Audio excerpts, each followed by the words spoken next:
Em nome do Pai, do Filho e do Espírito Santo. Amém.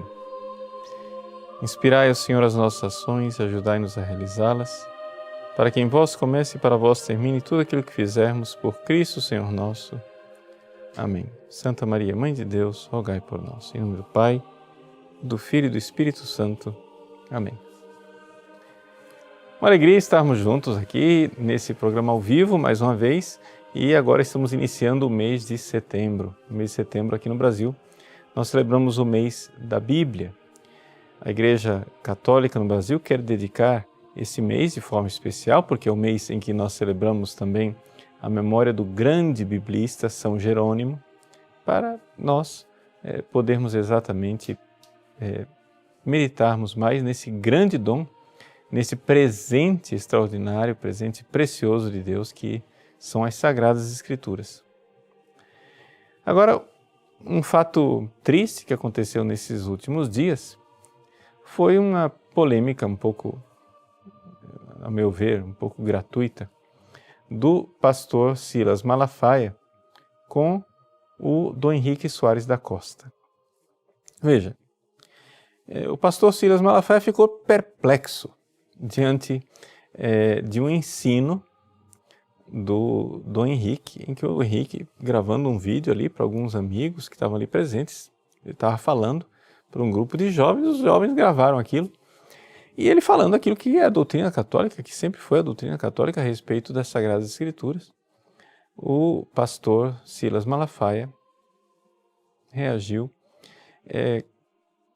Eu não sei se, assim, o que é que me causa mais surpresa, né? Se foi o modo como ele reagiu ou se foi o assunto, né? Porque, assim, eu acho que faz 500 anos que nós estamos de acordo que não tem acordo. Ou seja, me causou um pouco perplexidade o fato de ele ignorar a posição da igreja e de achar que aquela era a posição de um padre. Não, aquela não é a posição de um padre, aquela é a posição do magistério da Igreja Católica faz 2000 anos. Vamos daqui a pouco dizer do que é que se trata, quem não assistiu o vídeo, saber qual é o conteúdo. Mas eu gostaria de dizer logo no início desse programa que nós vamos então refletir sobre qual é o relacionamento entre igreja e Bíblia, não é?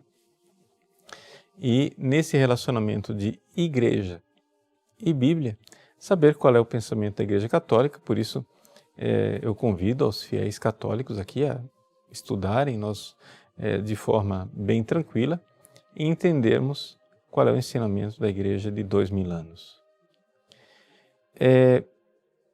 Quero dizer também que nós católicos, principalmente no mundo em que nós nos encontramos agora, nós estamos aqui no Brasil, bem concretamente, bastante próximos dos evangélicos, no sentido político.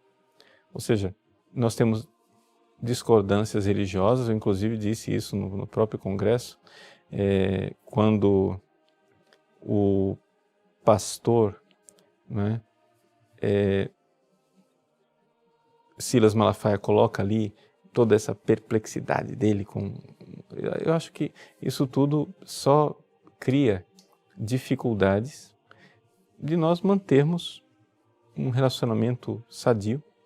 Quando eu estive no Congresso, eu vejo claramente, às vezes, que a gente tem que lutar pela família, quando tem que lutar pela vida. Quantas e quantas vezes a bancada evangélica é uma aliada bastante forte, bastante importante para nós, e eu acho que ficar agora jogando pedra uns nos outros, né, não vai ajudar em nada. Eu acho que a gente tem que, com clareza, saber que nós não temos um acordo com relação a isso. Ou seja, não há acordo entre a Igreja Católica e a Igreja Evangélica.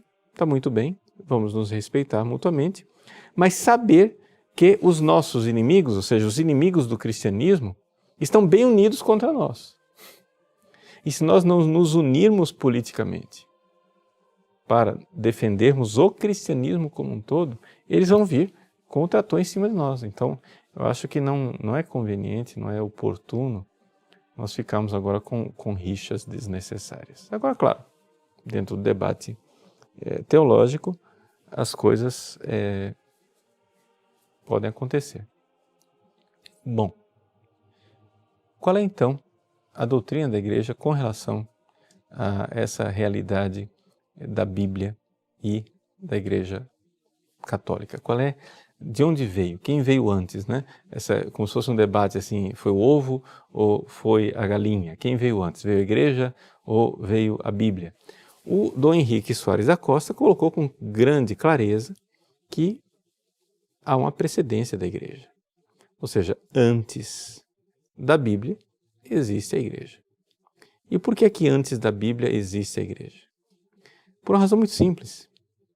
Porque a Igreja Católica, né, compreende que nós só aceitamos a autoridade das Sagradas Escrituras exatamente porque é o que foi recebido pela tradição da Igreja e pelo magistério. Vejam, aqui vamos colocar as coisas com clareza.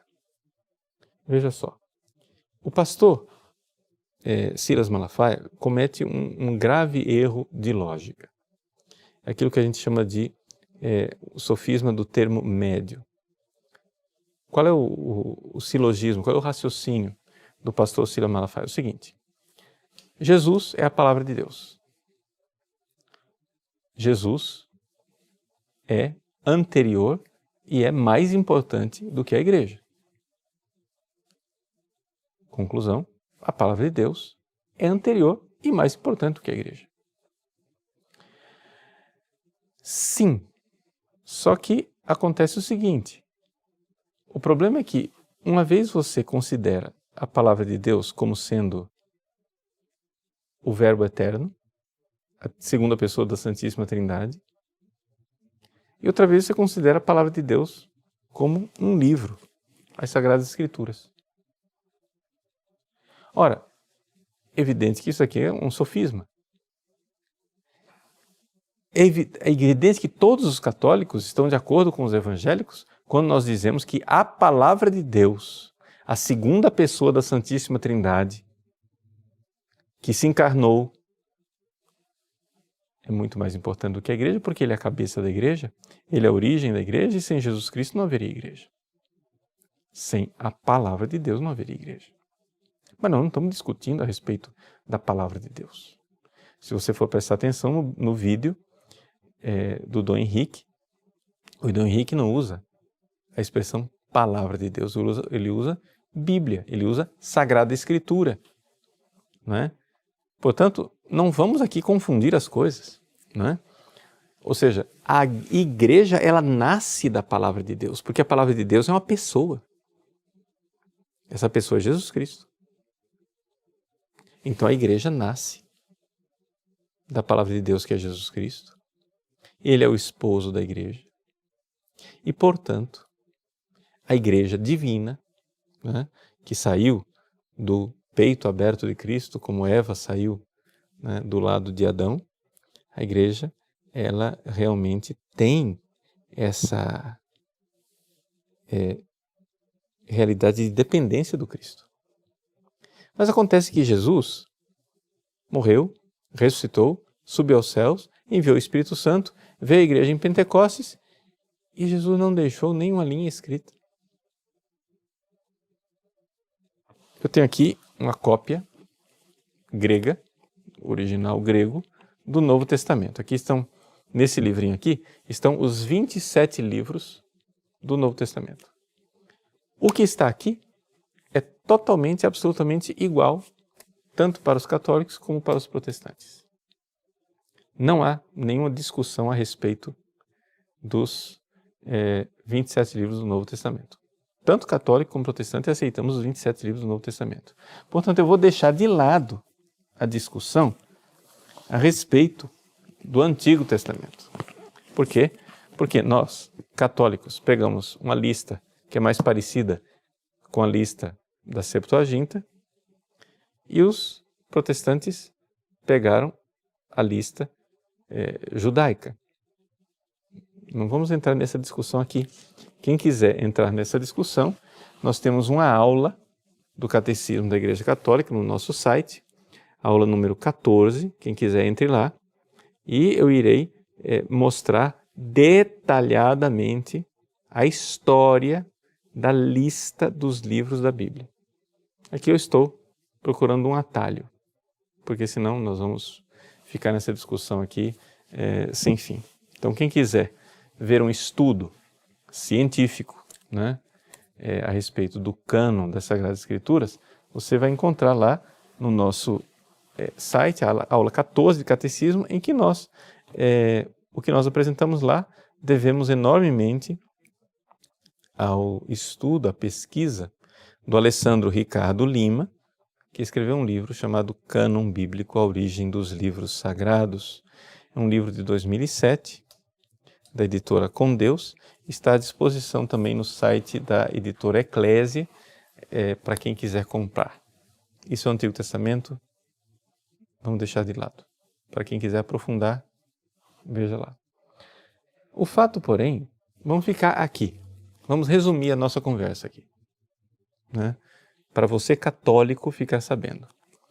Estes 27 livros que estão aqui, para nós católicos, são idênticos aos 27 livros das Bíblias protestantes. Estamos falando só do Novo Testamento. Ora, quando Jesus subiu aos céus, ele não deixou uma linha escrita. A única notícia que nós temos que Jesus escreveu alguma coisa foi na esplanada do templo, em que ele traçou na areia alguma coisa lá, mas aí o vento levou, pronto, acabou. O que Jesus escreveu, nós não temos. Portanto, o que nós temos é um livro que não foi escrito por Jesus. Esse livro foi escrito por autores sagrados, que nós costumamos chamar de hagiógrafos. Por exemplo, o primeiro livro que está aqui, a tradição diz que foi escrito por Mateus. Katamataion é o primeiro evangelho. O segundo evangelho foi escrito por Marcos. Katamarkon, segundo Marcos. O terceiro, escrito por Lucas. Katalukan. O quarto, e assim por diante, né? Ioannem, e aí vai até os 27 livros, até chegarmos no Apocalipse. Pergunta: quem disse que esses 27 livros são os livros inspirados por Deus? Jesus não foi, porque não tinha nenhum escrito quando Jesus estava aqui nesse mundo. Ok? Quem foi que disse? Ah, não, isso foi uma inspiração divina, não foi nenhuma autoridade humana quem definiu esses 27 livros, essa é a resposta que os protestantes dão. Não foi nenhuma autoridade humana, foi a inspiração divina. Sim, mas a inspiração divina inspirou quem? Quem? As pedras, as flores do campo, as árvores, os chimpanzés da África. A inspiração divina inspirou quem? Ah, foi uma unanimidade. Não é a verdade histórica. O pastor Silas Malafaia, me desculpe, o senhor perde até um pouco assim a moderação e diz, porque quando o povo descobrir a palavra... Bom, o povo tem acesso à palavra. As Bíblias estão aí nas bibliotecas, nas livrarias, quase toda casa tem uma Bíblia. O povo não precisa descobrir a Bíblia. O que o povo precisaria descobrir é a história da Bíblia, e é isso que está escondido do povo. O que o povo precisa descobrir é que a Bíblia não caiu do céu de paraquedas. Não é? Como foi que apareceram esses 27 livros? Quem fez essa lista? Foi uma batalha das mais encaniçadas durante séculos. Nos primeiros séculos da Igreja, havia os gnósticos, que queriam introduzir muito mais do que esses 27 livros. Queriam colocar, por exemplo, qual é o grande trunfo do Dan Brown no seu Código da Vinci? É que ele está escandalizando as pessoas. Porque, imagina, havia outros evangelhos, havia o Evangelho de Maria Madalena. E a Igreja Católica jogou fora. Vejam. Sim. E daí? Nós católicos sabemos disso há 2000 anos. É evidente que havia muito mais evangelhos do que esses 4 que estão aqui. Havia o Evangelho de Maria Madalena, o Evangelho de Tiago, os Evangelhos da infância, havia o Evangelho carpocraciano de São Marcos, havia tantos outros evangelhos. Outras epístolas, como a Epístola de Barnabé, outros atos dos apóstolos, não é? E não entraram na Bíblia. Mas não entraram na Bíblia por quê? Os gnósticos, eles queriam colocar tudo isso dentro da Bíblia. Eles queriam colocar lá o Evangelho de Maria Madalena, que fala que Jesus beijou Maria Madalena, que Maria Madalena era a discípula amada de Jesus, etc, etc. A igreja não aceitou esse Evangelho como sendo canônico, ele não é inspirado, ele não é palavra de Deus. E enquanto os gnósticos queriam colocar muito mais livros aqui, havia outros, né? Como os marcionitas, que seguiam o herege Marcião, que queriam tirar. Eles queriam, não era 4 evangelhos, eles só aceitavam o evangelho de Lucas. E ainda com censuras, ainda tiravam uns pedaços de Lucas. Aceitavam só as cartas de São Paulo e o resto jogaram fora. Então, quer dizer, se fosse por Marcião, seriam muito menos livros. Se fosse pelos gnósticos, seriam muito mais livros. E esse debate, esse arranca-rabo, essa disputa, né, ela foi uma disputa encaniçada durante séculos. Vamos lá. Você, fiel católico, me diga, quem foi que fez a lista dos 27 livros do Novo Testamento? Eu não estou querendo entrar no debate do Antigo Testamento, porque levaria a gente muito longe, essa história lá, debate com os protestantes. Vamos ficar no acordo, nós estamos de acordo. Todos, absolutamente todos os católicos, absolutamente todos os ortodoxos, absolutamente todos os protestantes da face da terra, todos os que se dizem cristãos, todos, absolutamente todos, aceitam os 27 livros do Novo Testamento sem discordar. Essa unanimidade veio da onde? Já que nos primeiros séculos havia um grande debate.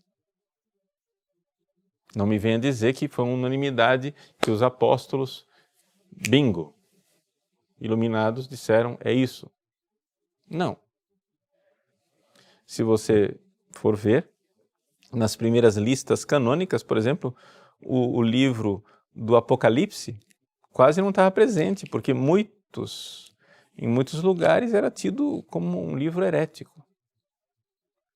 A segunda e a terceira carta de São João quase não entrou.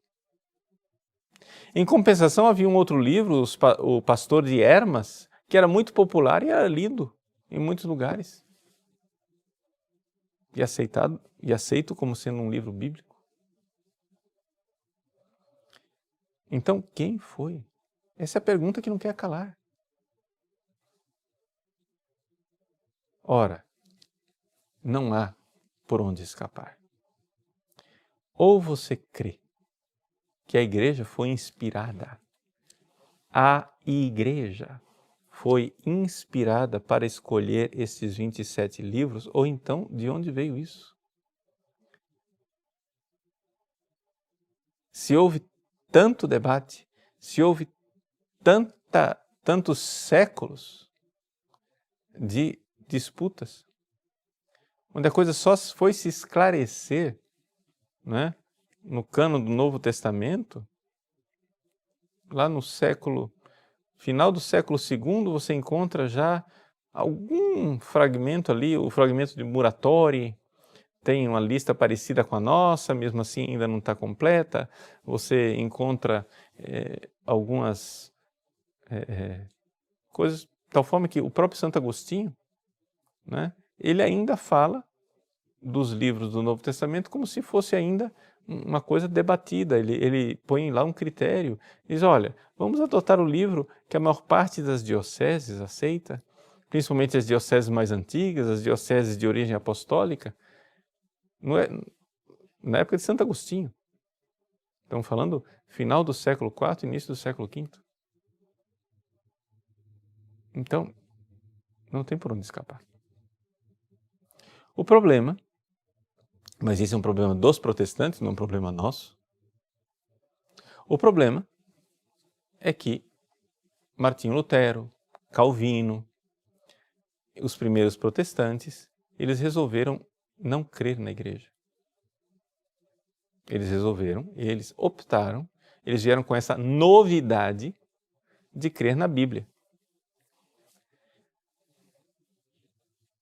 Acontece que isso não tem... É como querer que um homem fique de pé em cima dos próprios ombros dele. Ou seja, quem dá fundamento à Bíblia é a própria Bíblia. Não pode ser. Quem dá fundamento à Bíblia não é a Bíblia. Esse livro aqui não é assim encadernado, bonito, impresso num formato tão manuseável. Se você for copiar esses 27 livros em manuscritos, você vai ter um volume enorme, né? E é evidente que isso não estava num volume só, isso era uma biblioteca. Eram 27 livros mesmo. É por isso que a palavra Bíblia é plural. Biblion é um livro. Bíblia são os livros. Então, as Sagradas Escrituras, os livros do Novo Testamento, eles foram escolhidos pela igreja. Portanto, vamos agora responder. Como é que nós temos os livros do Novo Testamento? Nós temos o livro do Novo Testamento porque a tradição da igreja, ao longo dos séculos, foi, com a inspiração divina, fazendo a lista dos 27 livros. E a partir disto, quando esta tradição já estava solidificada e havia uma quase unanimidade por parte do orbe católico, então o magistério da igreja fez a lista, né? De tal forma que nós temos uma lista das mais antigas feita pelo Papa Damaso, né? Está aqui no Denzinger Hühnermann, né? Em que ele coloca, pode olhar lá no número 179 do Denzinger Hühnermann, os livros, né, das Sagradas Escrituras. E nós temos aqui uma lista, que é a lista que nós temos. Ele diz, os Evangelhos, segundo Mateus, Marcos, Lucas, João, os Atos dos Apóstolos, as Epístolas de Paulo, que são 14, como nós temos hoje, né, contando aos Hebreus como sendo de São Paulo. Ele coloca o Apocalipse de João, coloca as Epístolas de Pedro, de Tiago, as 3 epístolas de João, de Judas e pronto. E aí terminou o cânon do Novo Testamento. Está aqui, no número 180 do Denzinger Hühnermann, pelo Papa Damaso. Mas vamos lembrar, né? Está aqui, o Papa Damaso, né? Ele foi Papa, e essa lista aqui do cânon, do Decretum Damasi, é do ano 350. Nós estamos aqui no 4º século. Então, veja só, que coisa, né? Nós temos que crer na igreja. Ou seja, houve uma tradição e depois o magistério bateu o martelo. Então, veja, quais são as fontes da revelação divina? É a Bíblia e é a tradição. Mas antes que a Bíblia existisse, havia a tradição. Repito, antes que a Bíblia existisse, havia a tradição. Por exemplo, o próprio São Paulo, vamos pegar aqui uma Bíblia em português para facilitar a nossa vida, não é? São Paulo, vamos pegar a carta de São Paulo aos Coríntios, que, segundo os estudos exegéticos mais recentes, não é? Foi escrita mais ou menos no ano de 52 depois de Cristo. 52 depois de Cristo, vamos fazer as contas, estamos falando aí de 20 anos depois que Jesus, 19, mas 20 anos para arredondar, 20 anos depois que Jesus tinha morrido, ressuscitado e subido aos céus. 20 anos depois, nós temos a primeira atestação da ressurreição de Jesus colocada por escrito. 20 anos depois. Então, olha lá, primeira carta de São Paulo aos Coríntios, capítulo 15. Ele diz assim: Irmãos, quero lembrar-vos o evangelho que vos anunciei e que recebestes, no qual estáis firmes. Pois nele sois salvos, se os estáis guardando, tal qual ele vos foi anunciado. A menos que tenhais abraçado a fé em vão. De fato, eu vos transmiti, antes de tudo, o que eu mesmo tinha recebido.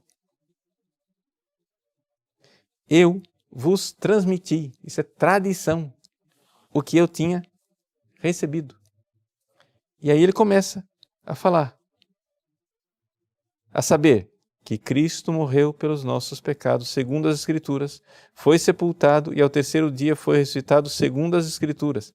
E é interessante essa menção de segundo as Escrituras. Aí você vai buscar no Antigo Testamento, porque aqui para São Paulo, o Novo Testamento não tinha sido, esses 27 livros aqui não tinham sido escritos ainda, só tinha sido escrito as cartas de São Paulo aos Tessalonicenses e a carta aos Coríntios, basta. Os Evangelhos, ainda nada. Essa é a primeira notícia escrita que nós temos da ressurreição de Jesus. E é interessante que São Paulo então cita as Escrituras como sendo as Escrituras judaicas, aquelas do Antigo Testamento, e diz assim, Jesus ressuscitou dos mortos segundo as Escrituras. Mas você vai lá procurar no Antigo Testamento, você não encontra nenhuma referência de ressurreição do Messias segundo as Escrituras. Você não encontra nada de que o Messias iria morrer pelos nossos pecados segundo as Escrituras, a não ser que você leia a Bíblia do Antigo Testamento, como a Igreja Católica sempre leu, com uma chave tipológica, ou seja, uma chave espiritual. Mas isso é só uma pequena dica para você que quiser aprofundar, de olhar o nosso curso de Introdução à Bíblia, que está no nosso site, padrepaulricardo.org. Né? Eu ensino para você como é que nós lemos o Antigo Testamento. O Antigo Testamento não é para ser lido ao pé da letra, é para você encontrar no Antigo Testamento o Cristo, mesmo que ele não esteja lá no sentido literal. Existe o sentido espiritual, mas isso é um outro curso. Então veja só, ele está dizendo aqui, eu vos transmiti aquilo que eu tinha recebido. Quer dizer, nós estamos há 20 anos da morte, ressurreição e ascensão aos céus, há 20 anos de Pentecostes, e São Paulo já está falando de tradição. Sabe por quê? Porque não tinha Bíblia. Havia só o Antigo Testamento, as Sagradas Escrituras judaicas, mas não havia Novo Testamento. E o que é que fez com que nós continuássemos crendo ao longo... Como é que a igreja viveu ao longo desses séculos, desde que começaram a ser escritos os livros, né, do Novo Testamento? Vamos lá. O primeiro livro a ser escrito no Novo Testamento, os exegetas estão de acordo que é o quê? A primeira carta aos Tessalonicenses. Tá? O último livro a ser escrito, os exegetas estão de acordo, foi o Apocalipse. Nós temos aqui um arco de tempo de 50 anos. Só para escrever isso aqui levou 50 anos. Não é? Mas são 50 anos em que esses livros foram escritos e estavam espalhados por muitos lugares. Não é? Esses livros estavam espalhados. São João escreveu o Apocalipse para as igrejas da Ásia. Né? Marcos escreveu o seu evangelho para a igreja de Roma. Lucas para a igreja dos gregos. e assim por diante. Então, o que é que acontece? As Sagradas Escrituras foram sendo escritas e estavam espalhadas por toda a bacia do Mediterrâneo. Agora imagine só que negócio, o negócio estava lá espalhado na bacia do Mediterrâneo, e para coligir isso tudo, e para fazer uma lista só, e para que tudo virasse um único cânon do Novo Testamento, levou quantos séculos? Só para escrever levou 50 anos, para terminar o debate levou pelo menos 2 séculos. Como é que a igreja viveu durante 2 séculos sem um Novo Testamento? Já se perguntou isso?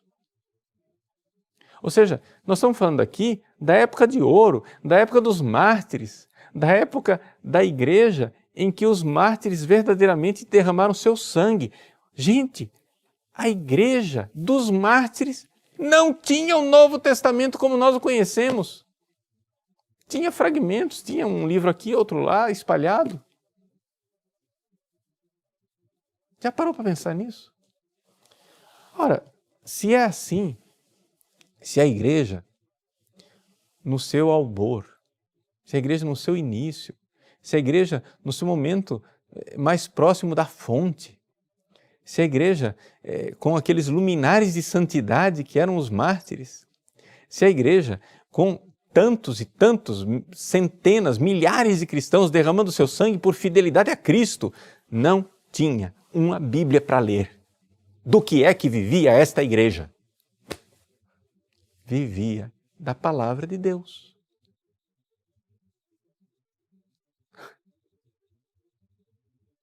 Mas a palavra de Deus não é a Bíblia. A palavra de Deus é o Cristo. E quando ele subiu aos céus e enviou o Espírito Santo, ele veio fazer morada em nós. Portanto, a igreja, corpo vivo de Cristo, vivia neste mundo. A igreja dos santos, a igreja dos que tinham fé, não precisavam de Bíblia. Esse princípio da sola Escritura, ele é tão alheio à tradição e à história da igreja, que ninguém jamais poderia sequer pensar de dizer a Bíblia é o único critério da fé, antes de acontecer um fenômeno que aconteceu antes do nascimento de um rapaz chamado Martinho Lutero. Porque antes de Martinho Lutero nasceu Gutenberg. Antes de Martinho Lutero, Gutenberg inventou a imprensa. E então, a partir daí, tudo bem, ótimo, né? Se a sua igreja nasceu há 500 anos atrás, quando nasceu a imprensa, então eu entendo que a sua igreja precise tanto de volumes impressos, escritos. Mas aí eu pergunto para você, como é que a igreja viveu os outros 1500 anos, se não tinha imprensa? Fica fácil Lutero, com um instrumento chamado imprensa, dizer que agora precisamos colocar uma Bíblia na mão de todos os cristãos, para que todos os cristãos façam o livre exame das Escrituras. Está fácil. Por quê? Porque afinal, você tem imprensa. Mas você só pôde imprimir a sua Bíblia, Lutero, porque monges católicos durante séculos fielmente copiaram essa Bíblia, onde uns manuscritos iam ficando velhos e se deteriorando, e eles já iam escrevendo e copiando em outros, de tal forma que, se não fossem esses copistas, nós não teríamos Bíblia.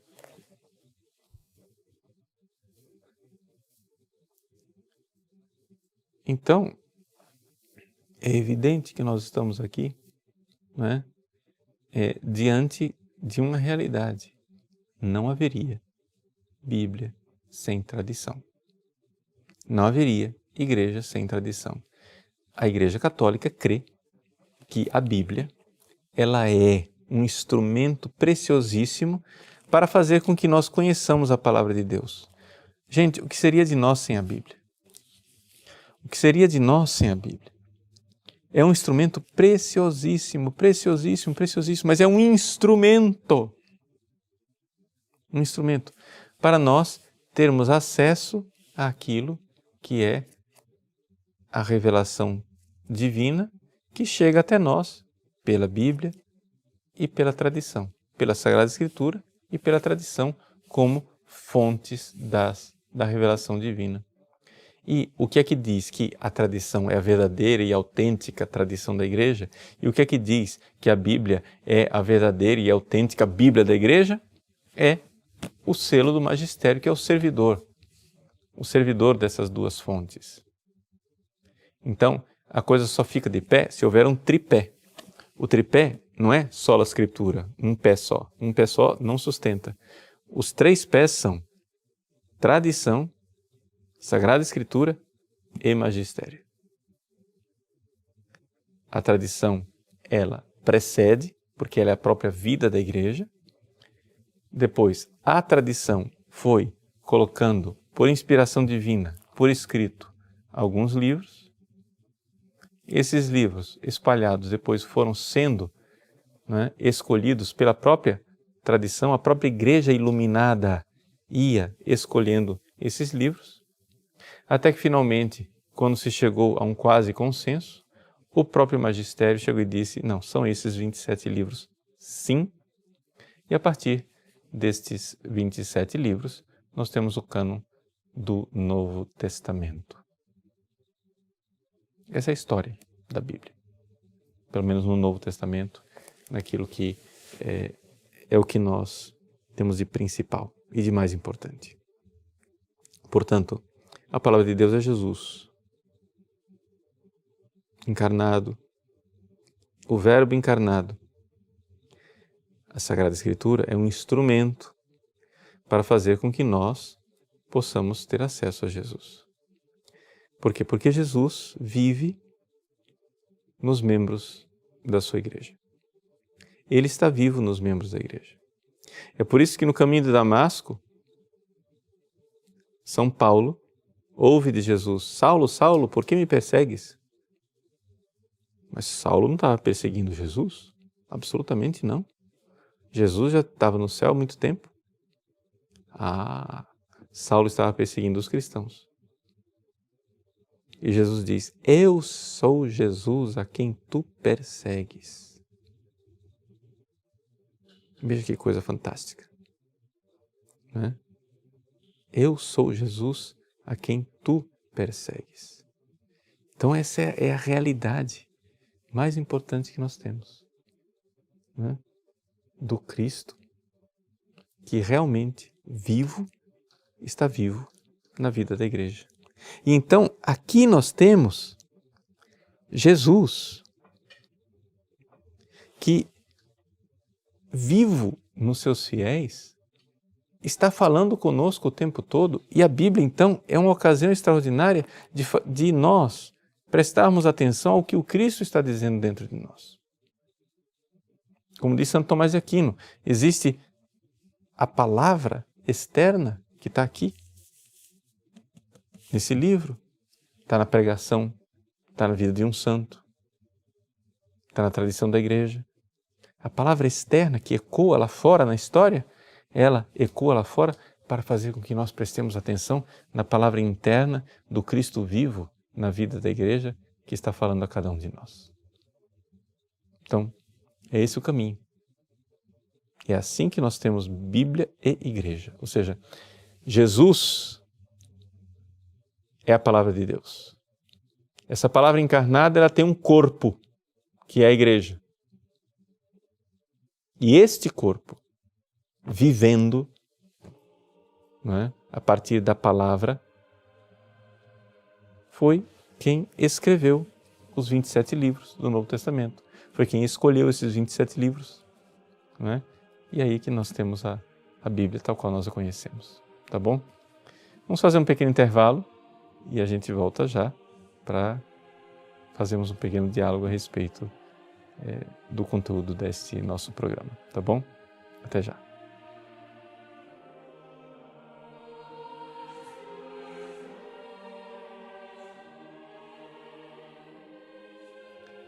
Retornamos então para termos esse momento de diálogo a respeito das Sagradas Escrituras.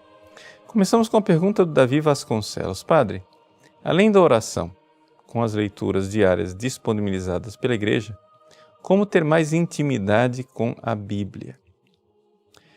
Veja, Davi, uma das coisas que talvez possa parecer estranho,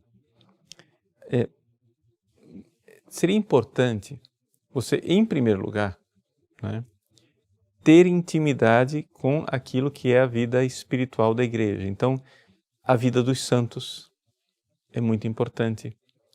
Além da vida dos santos, livros como A Imitação de Cristo, etc., são livros que vão fazer com que você tenha intimidade com a luz sobrenatural. Ou seja, é importante que você, em primeiro lugar, na sua vida de oração, faça a experiência, né, de ser iluminado pela luz sobrenatural. Por quê? Porque é uma experiência básica e fundamental para a vida espiritual. Se você quiser saber um pouco mais sobre isso, nós temos vários cursos aí falando. Um deles é o Ensina-nos a Orar, mas também o curso nosso sobre o caminho de perfeição de Santa Teresa. É importante que você tenha uma vida espiritual e a partir dessa vida espiritual você se acostume a receber a luz do Cristo ressuscitado. Uma vez que você começou a ter essa experiência dessa luz que te ilumina, aí você começa, então, você pode então ler as Sagradas Escrituras. Mas para ler as Sagradas Escrituras, é necessário também, muitas vezes, você ir atrás de alguns comentários ou exegetas, né, conhecidos, doutores da Igreja. Por quê? Porque isso também ajuda você a aprender.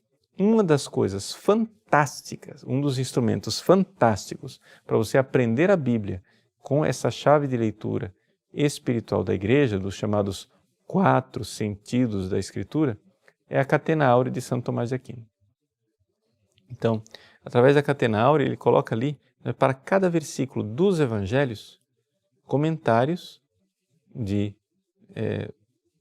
padres da Igreja, e através desses comentários, né, você vai lá e consegue ver como que se lê. Então você medita aqueles comentários, mais do que ficar somente no texto das Sagradas Escrituras. Porque aí você aprende a ler com a Igreja. Né? Felipe Melo. Padre Paulo, quais os critérios básicos para interpretar a Bíblia como a Igreja interpreta? Felipe, veja, aquilo que eu estava dizendo. A Igreja, ela interpreta a Bíblia no chamado sentido literal e sentido espiritual. Portanto, nunca nós devemos ler a Bíblia somente no sentido literal. Infelizmente é isso que fazem os exegetas modernos. Eles pegam a Bíblia como se fosse um livro do passado e destrincham aquilo. Mas o sentido literal, embora ele seja muito importante, Santo Tomás de Aquino diz que o sentido literal é a base de tudo, em cima dele nós temos que enxergar os outros sentidos chamados sentidos espirituais. O sentido espiritual, eles são basicamente 3. O sentido moral, em que eu consigo ver ali naquilo que está sendo narrado uma norma de vida, como eu devo me comportar. Depois, um chamado sentido alegórico. No sentido alegórico, você vai buscar sempre Jesus. Você deve procurar sempre Jesus que está ali, né? E que, embora não esteja explicitamente presente, a Igreja sempre viu Jesus presente. Então, por exemplo, na criação do homem, eu citei aqui no bloco passado, sei lá, Adão dormiu e Deus tirou Eva do lado de Adão. Ah, o Cristo dormiu na cruz e Deus tirou do lado do Cristo, que brotou água e sangue, a Igreja. Noé entrou na arca, a arca era de madeira. Aí é a cruz de Cristo que salvou a todos nós do dilúvio. Abraão, né, sai da sua terra e vai, e com a grande fé, sacrifica Isaac. No Isaac sacrificado, nós vemos o quê? O pai né, que entrega o seu filho na cruz. E assim por diante. A gente sempre encontra o Cristo, é o sentido alegórico, né, que deve estar lá presente. E o terceiro sentido espiritual é o sentido chamado anagógico, porque nos fala, né, da realidade do céu. Quando diante de um texto bíblico, então você deve pegar esse sentido literal, entendê-lo, por isso a exegese é importante, compreendê-lo com profundidade, mas depois você deve sair disto e procurar o sentido espiritual. É por isso que eu dizia, na resposta anterior, que você precisa primeiro se habituar com a luz sobrenatural da graça, ou seja, com a luz do Cristo ressuscitado, que ilumina a verdade. Senão você não vai conseguir encontrar isso lá nas Sagradas Escrituras, não é? Então nem sempre as pessoas estão prontas para ler as Sagradas Escrituras. Gabriel Henrique: Padre, sou seminarista, venho perguntar para o senhor qual a melhor tradução da Bíblia para estudos. Veja, Gabriel, é difícil a resposta. Vou dizer por quê. Porque todas as traduções que nós temos atualmente, todas elas têm algum defeitinho, não é? Para estudar, eu gosto muito das notas. Atenção, a palavra, as notas da Bíblia do Peregrino, né? Essa Bíblia aqui. Por quê?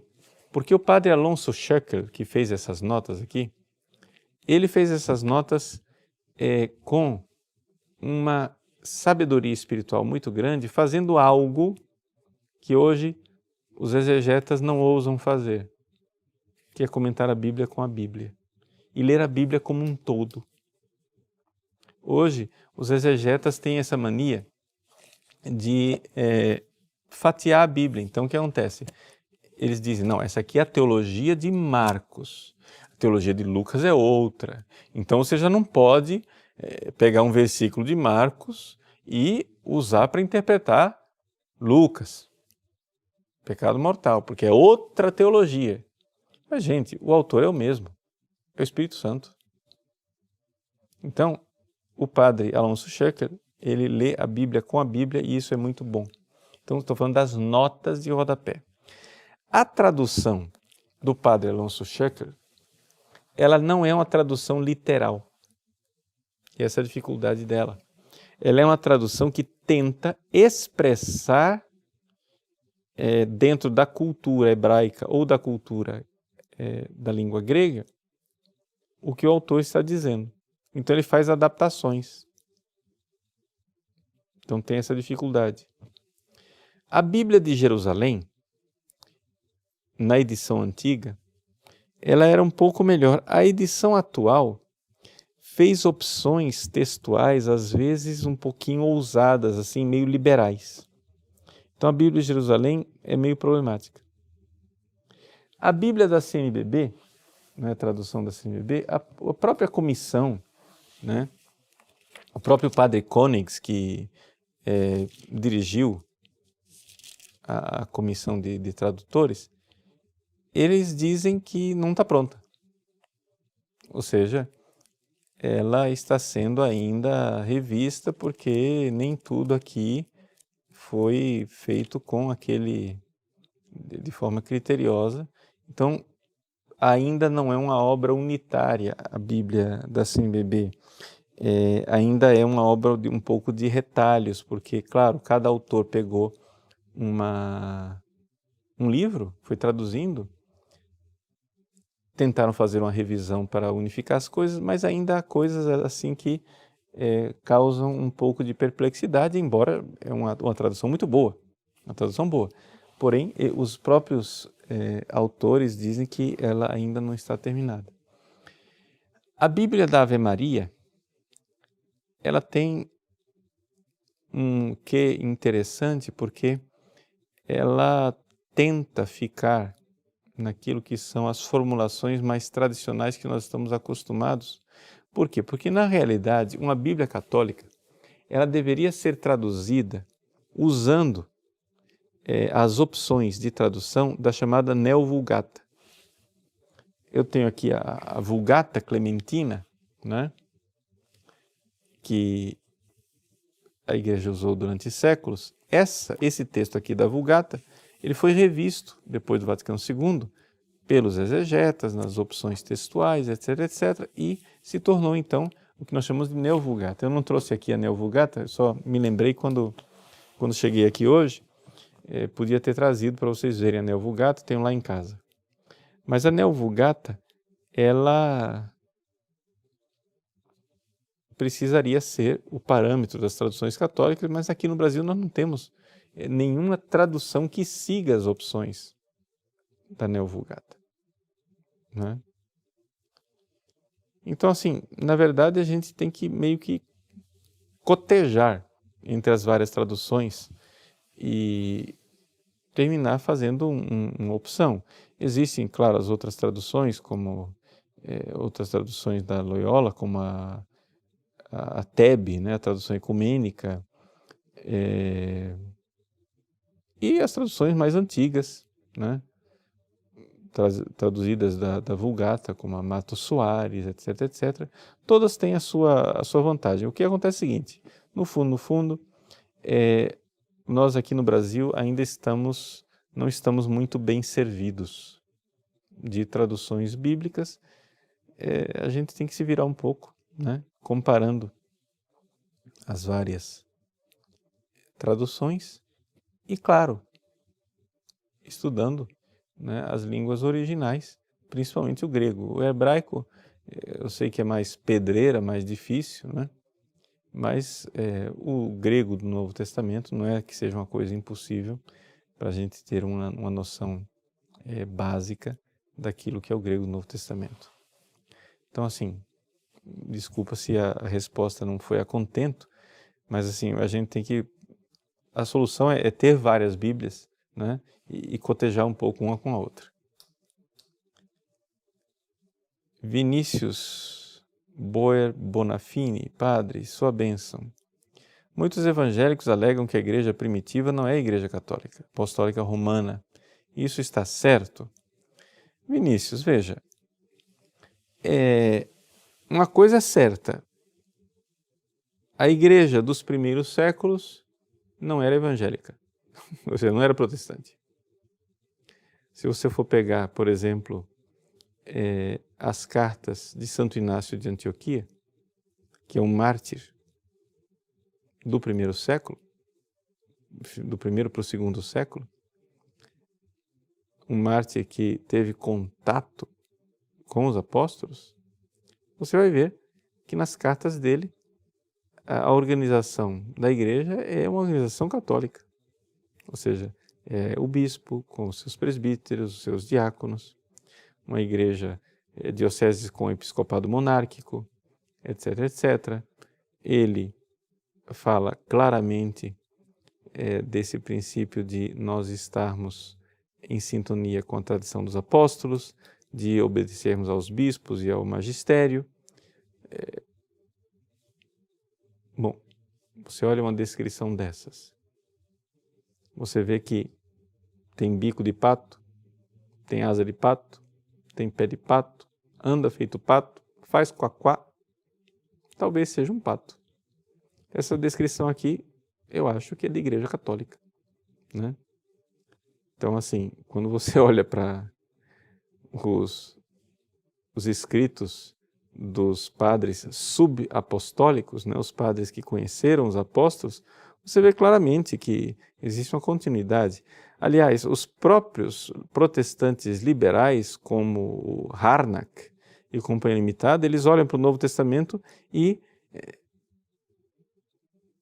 dizem que o Novo Testamento padece, né, de um Frühkatholicismus, ou seja, de um catolicismo primitivo que está lá incubado, como se o Novo Testamento já tem um vírus do catolicismo dentro deles.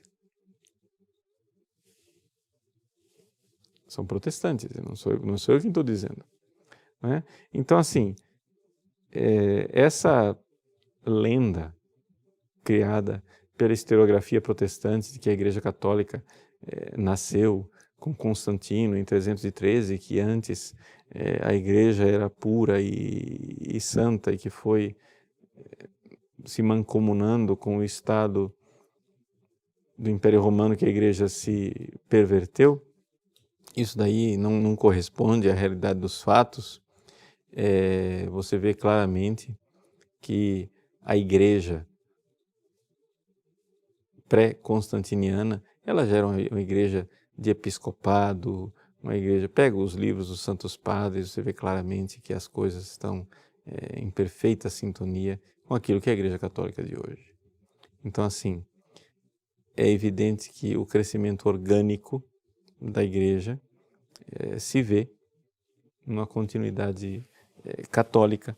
Então, assim, dizer, não é a igreja primitiva, não, eu não gosto muito da palavra igreja primitiva, porque parece uma igreja imperfeita, né? Um negócio meio primitivismo, não. A igreja dos primeiros séculos, dizer que ela não é católica, né? Fica meio difícil, porque os livros, a atestação, é tudo tão parecido com a Igreja Católica. Uma coisa muito certa, quando você estuda os primeiros padres, você termina fazendo o itinerário de Newman. O cardeal Newman, que era protestante, ele mesmo disse, os padres me fizeram católicos. Os santos padres, vai lá e estuda os santos padres, que protestante você não fica. Se você for estudar os autores dos primeiros séculos, os santos padres da igreja, protestante você não fica. Isso é certeza mais absoluta. Então, dizer que não é a católica, paciência. Ricardo Rodrigues. Padre, sua bênção. Os evangelhos apócrifos, como o de Maria Madalena, foram realmente escritos por quem eles são atribuídos? Ricardo, certamente não, porque são tardios. Não é? Eles são evangelhos que surgiram bastante, assim, pelo menos um século depois dos evangelhos canônicos. E a igreja fez muito bem ao escolher os evangelhos. É interessante como as pesquisas exegéticas nos mostram como a igreja escolheu bem. Realmente, você não encontra nenhum evangelho mais antigo do que os evangelhos que são os evangelhos canônicos. Todos os outros são mais recentes, são obras mais fantasiosas e de data posterior. Rinaldo Braga. Padre, boa noite. Sua bênção. Qual a importância da tradução de São Jerônimo, a Vulgata, para o latim? E foi a partir dela que as outras traduções ocorreram ou buscaram-se textos originais? Bom, Rinaldo, veja, a primeira coisa é que a Vulgata não foi traduzida por São Jerônimo. Isso não é correto dizer historicamente. A Vulgata, ela é uma tradução anterior a São Jerônimo, que já existia, e o Papa Dámaso pediu a São Jerônimo que ele cotejasse e fizesse uma limpa aí para fazer com que o texto da Vulgata estivesse mais próximo do texto grego da Septuaginta. Portanto, os textos com os quais São Jerônimo trabalhava eram estes aqui, em grego. São Jerônimo não sabia hebraico na época que ele trabalhou com a Vulgata, porque ele não tinha ainda ido para a Terra Santa para ter aulas de hebraico. Então, na verdade, ele não traduziu a Bíblia. Ele pegou um texto, a Vetus Latina, né, que já existia, e corrigiu algumas imprecisões da tradução, e foi assim que surgiu a Vulgata. A Vulgata também, ela, ao longo dos séculos, sofreu algumas variações, de tal forma que foi depois a Vulgata Clementina que tornou-se o texto oficial da Igreja durante séculos. Porém, com o Vaticano II, se pediu que se revisasse, porque a ciência bíblica ela progrediu, e se revisasse esse texto da Vulgata a partir dos textos originais. E então se tem a chamada Neo-Vulgata. Hoje, aqui no Brasil, eu não conheço nenhuma tradução que realmente se calque a partir da Neo-Vulgata. Também porque a maior parte dos biblistas, hoje em dia, já não sabem mais latim como deveriam. Né? Ou seja, os biblistas estudam grego e hebraico. Para fazer uma tradução da Neo-Vulgata, você precisaria saber latim. Né? Então está faltando latinistas. Então a maior parte das traduções que nós temos, pelo menos naquilo que elas dizem que vem dos textos originais grego e hebraico. Não é? Então é essa a coisa que nós temos aqui no Brasil. Tá bom? Então foi uma alegria estarmos juntos aqui, de debatermos e conversarmos a respeito desse tema tão importante no início deste mês, que é o mês de setembro, o mês da Bíblia. Tá bom? Deus abençoe você até a semana que vem, se Deus quiser. Em nome do Pai, do Filho e do Espírito Santo. Amém.